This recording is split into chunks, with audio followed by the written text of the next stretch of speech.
Hello, friends. Good day to you. I'm coming at you from my office, which is pretty cool to be back in the office actually after being quarantined for so long. I even have my glasses on so I look official and maybe even a little bit more knowledgeable. But today, our daily soap is John chapter 9. Our daily soap is John chapter 9. What is the daily soap? Maybe this is the first time you've watched this, but SOAP is an acronym. It stands for Scripture, Observation, Application, and Prayer. Scripture, Observation, Application, and Prayer. Scripture, we're reading John chapter 9. We are reading through the book of John together. Observation, what is the text saying? What are you learning from it?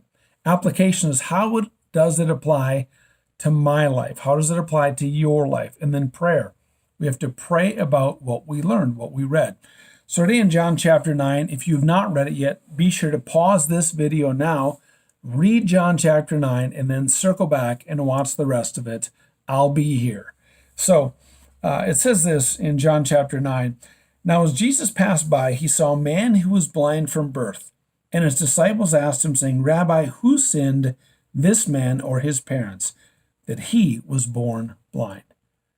Back in the day, it was common thought that if someone was born with a physical deformity or blindness or sickness, that their parents had sinned and they're getting what their parents deserved. Or if they were crippled later in life, they said, oh, this person sinned. They did something against God and God is punishing them for it.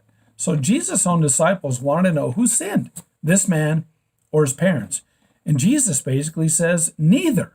This man was born blind that God may be glorified. In other words, even though he was physically limited, he could still glorify God in his life. Ultimately, as the rest of the chapter continues, Jesus heals this man. But still, the Pharisees thought, they still thought that he was a sinner, even though he was healed. But this man ends up being a witness, a powerful witness for Christ because of what he did in this former blind man's life. So that gets me to thinking this. How many times have I judged someone based on their appearance, their economic standing, or maybe their social status? How many times have you judged someone because of that? And was it right? The answer is no, it is wrong. We are not to judge other people, nor are we to judge what happens to them and try to speculate as to why. Our job is to trust God and trust in God's provision and to glorify God no matter what standing that person is or what standing I'm in. In other words, socioeconomically, socially, it doesn't matter. We are all to glorify God in whatever setting or place that we are in, and we are certainly not to judge others and to believe that somehow that happened to them because of sin. That's what I've learned in John chapter 9.